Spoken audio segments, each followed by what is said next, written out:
All right, this is kind of a strange view, but it is um, off to my left shoulder is the Shipova tree. This is one of the first trees, one of the first things I planted in my yard. It was from One Green World. It is, Shipova is a hybrid of a European mountain ash and a pear tree. And it produces a delicious fruit that is, because this thing is 40, 45 feet tall. Um, Very difficult to get to, so not helpful. Sometimes it falls and when it's ripe and it's quite tasty, but mostly it gets eaten by the squirrels. I catch them up there constantly and they take one or two bites out of the fruit and they let it drop.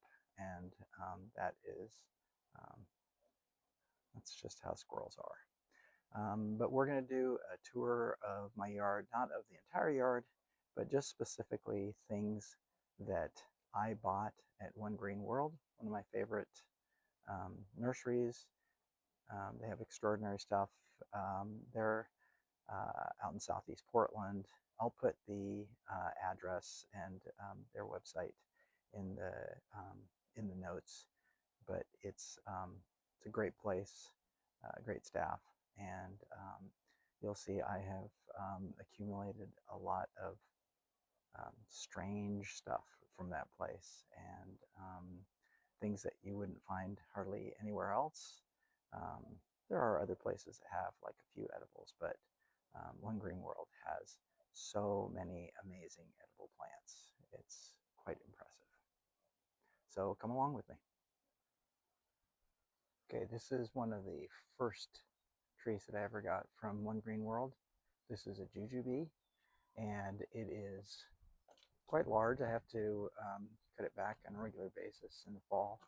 Um, it is currently in bloom, has these very tiny flowers, and you can probably see that it is absolutely covered in pollinators, wasps. Does have some honeybees. Uh, the fruit is starting to form there.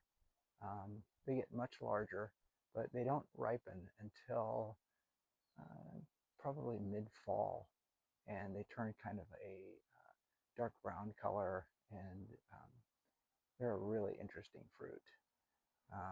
The tree has a lot of thorns, and it's obviously it's not a native with a name like jujube. It's a Asian tree, but it's quite beautiful. It has this extraordinary bark um, that has um, it's got this contorted growth habit where it goes all over the place, and it has created this shaded area which I've underplanted with hostas and ferns and some native grasses, a salal, um, and then it leads over here into a number of pots and such that I've got. This is a citrus, one of the three citrus trees that I have, all of which I've bought at One Green World. I got this last year at the garage sale, and it was in absolutely terrible shape. I think I only paid maybe $5 for it. It's a Poncirus trifolata, and it has really had a complete change of fortune. It has at least doubled in height. It's got nice full green leaves. It has some of the most impressive thorns that I've ever seen on on any plant, including citrus. You can see how gorgeous and dark green the leaves are.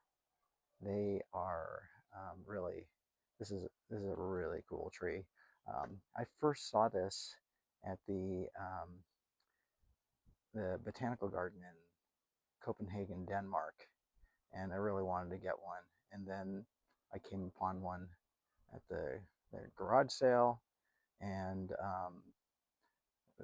was at a good price, and that's something that I love. Um, Beautiful stuff at a good deal, and the chance to give it a new existence. So this is um, I bought this at One Green World. This is a bronze loquat. It was a 1 gallon, and I have put it in a 5 gallon grow bag. It's been doing very well. The large loquat is blooms in January, December and January, which is what you call not very handy. And I have never had any fruit produced by it because of the lack of a pollinator.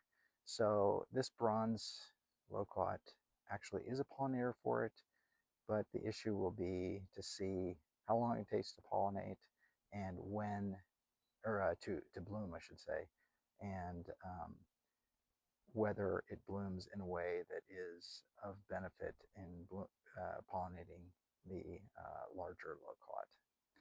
And that remains to be seen. I'm probably going to be several years away from getting the answer to that question. Okay, this is my loquat tree. I actually planted this in a different house we had before this, and then I transplanted it. It has completely filled this corner. I will really struggle to be able to give you a perspective. It's at least 25 feet tall. It drops these enormous, very stiff leaves. I will try to capture the size of the leaves. Um, these are in comparison to my hand. So they're about, probably 6 or 8 inches long, and it takes a very long time for them to break down.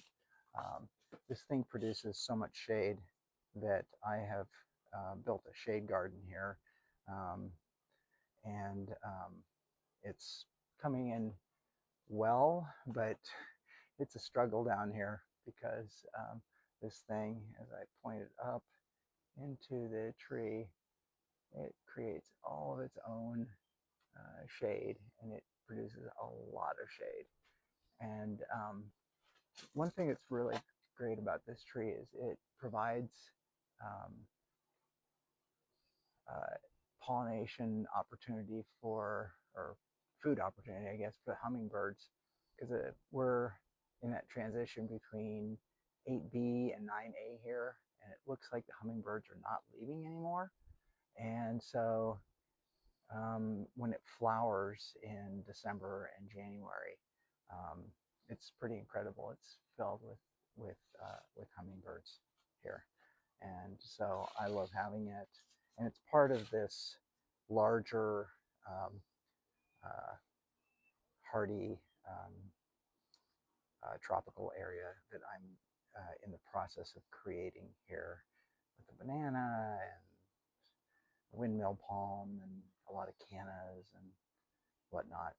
But because I'm still eradicating a large portion of this timber bamboo, Phylostachys bambusoides, all gold, um, I have to have everything in pots. So that's taking me quite a while. Um, and at the other end of, of this garden, of this tropical garden, is a Fatsia japonica spider. I think it's called spider's web. It's this beautiful Fatsia. I actually got that at One Green World as well. And they have an increasing number of non-edible, kind of exotic, interesting plants that are that are available in addition to all the edible stuff. This is a Salix fargesia, which is a Chinese willow. It's a really beautiful plant. Unfortunately, I planted in a place where it was only intermittently getting watered, and so it got absolutely torched. I have two of them, and both of them have suffered from, they really need consistent watering. And so I've placed it in a place where it only gets maybe 4 or 5 hours of sun, and I'm making sure to water it every single day. And you can see it is getting a lot of really good, vigorous new growth. And so I'm hopeful that in spite of my making some mistakes, that I'll be able to bring this back to life. And this Salix fargesii is the only place I've ever seen it is at One Green World, and they have a specimen plant near the entrance, and it is absolutely gigantic, and it is stunning. I'm a huge Salix fan. I love willows, and this has some of the most interesting branching. It has these dark mahogany branches that are just amazing when it gets full grown. And so I don't know exactly what I'm going to end up doing with this, but for now, I'm nursing it back to health. This is in the garden slash food forest. I hate that term, food forest, but area of my backyard. And I have a couple of goji berries. I got these this year at also at the garage sale, and they're a really interesting looking plant. Um, you can see it's got these little orange berries. Um, they're they're actually really delicious, and so I'm very excited about uh, these becoming larger and more productive. And I've got them co-located with these service berries. It's a row of service berry plants, and so it's part of having decent fruit production back here. Okay, this is one of my um, beds.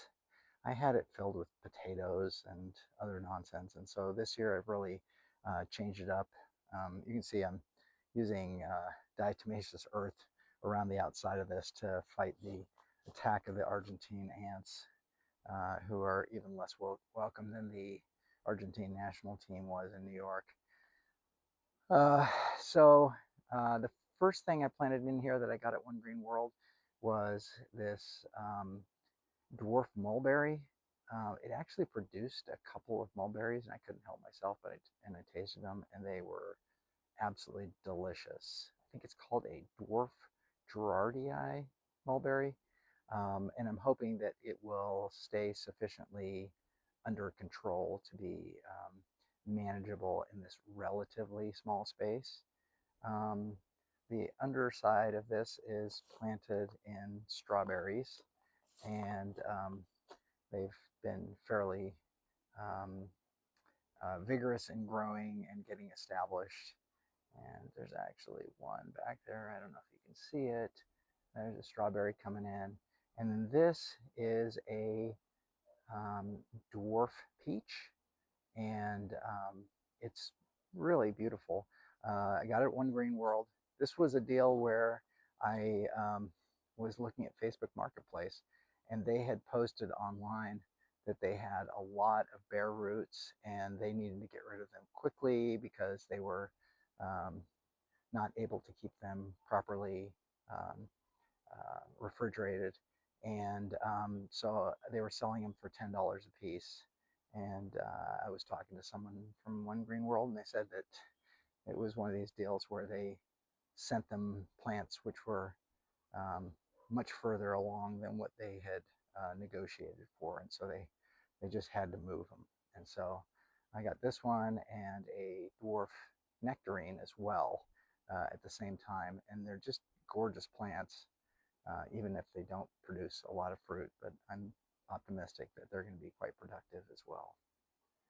And then as I come down here, walking down the stairs, this is a more of a native planted area. And this is a tree I got at One Green World as well. It's a seckle pear. They're these small pears. I got two of them. They're they haven't done great. They look okay. Um, there's some little bit of some black spots on some of the leaves. Maybe they're getting a little bit of fungal infection. So that one is in the ground, and this one is in a 25-gallon bag. And I think maybe the one in the bag is doing better, which is kind of strange. Um, but that's what it's doing. And then as I keep on going to my patio, um, here is that um, dwarf nectarine that I was telling you about. And that one is in a 25-gallon bag, and it is growing like crazy. It's enormous. It looks like some sort of crazy Medusa. It's got a lot of shape to the top of it. It's quite beautiful. And I'm going to back up here so you can see this pluot. This pluot has, I planted it last year. I got it out of a trash can filled with water and bare root plants at One Green World. And it now has at least 5 pluots that are set. It has grown an enormous amount. I will show you the base of the tree. It's quite thick. It's probably more than 2 inches in diameter, and when I got it, it was just a thin sapling. There was nothing to it, and now it's growing quite vigorously. I'm super optimistic about it. And here are the pluets that were set. I had specifically gone to buy a plum tree, this Japanese plum. I think it's called a Satsuma. Um, but I planted it after the pluot flowered this year. And so I don't know how, how it got pollinated. I'm kind of confused by that. And then back here is a fig. And this crazy fig it's in a 25-pound or a 25-gallon bag. And this was one that I found on the garage table at One Green World, and it had a metal tag on it, and I spent hours researching it. It's actually from a UC Davis experiment where they cataloged hundreds of types of figs, and it's an unnamed variety. It just has a number, which is kind of dystopian. But there you go, a fig I got, and it's doing pretty well. And then in this absolutely huge 35-gallon bag is a gumi. And this gumi was a mother plant that One Green World was using to create gummies for sale. And it looked terrible.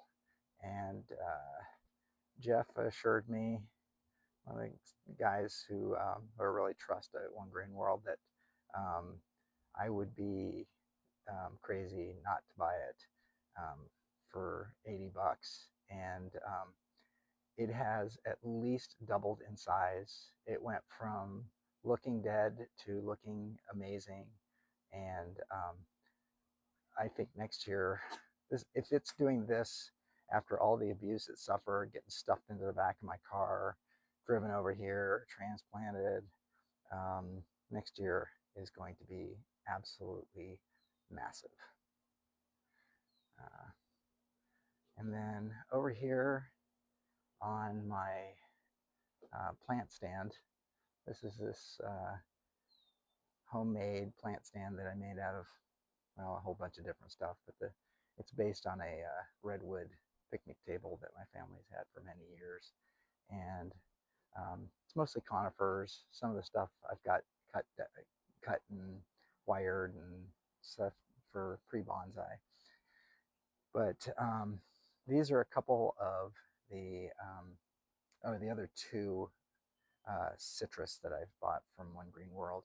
And this is a Tangelo, and it went from being a sad stick to being an absolutely gorgeous citrus plant. It's doing really well. It's covered with flowers. It has set a fruit. I don't know if this plant is capable of producing fruit at this point, but I'm just going to leave it for now because it's just way too beautiful not to let it keep doing what it's doing. And I'm really impressed with it. And then this is a Citra that I got just a few days ago. And I potted it up from a gallon to this 2-gallon pot. And it's already doing better. It's a really beautiful plant. Um, Al, one of the managers at One Green World, who knows a lot about citrus, he went through everything that was on the garage table, and he told me that this would be a good one. And so this was like $10, and it has, as you can tell, some beautiful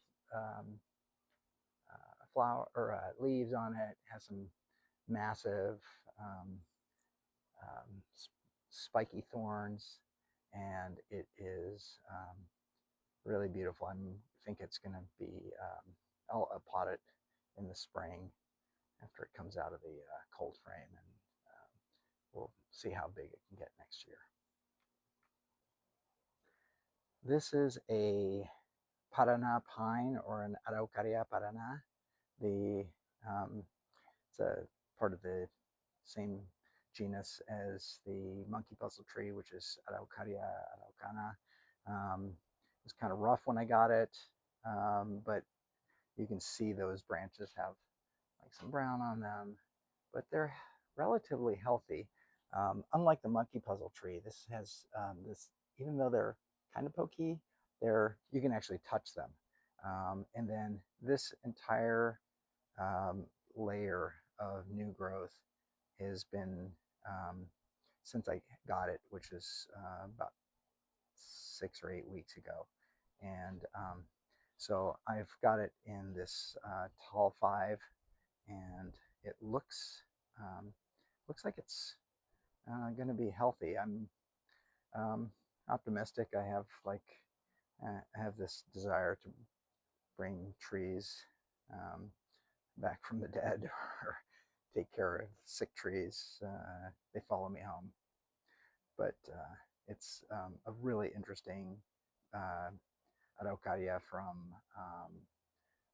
southern Brazil, and I think northern Argentina as well. I think this is one of the last things that I've got in my yard that I bought at One Green World. And this is a Japanese maple. This was one that was on their sale table and is not typically the sort of thing that they sell. But it was a really great deal. And when you buy new plants, you buy the roots ultimately. You're not really buying what's on top. And it has grown like crazy. I went a little bit nuts on it. I had this beautiful egg pot that I've had it for 25 years maybe. It's quite stunning. It's been out in the weather for 25 years, and it looks essentially the same as the day I bought it.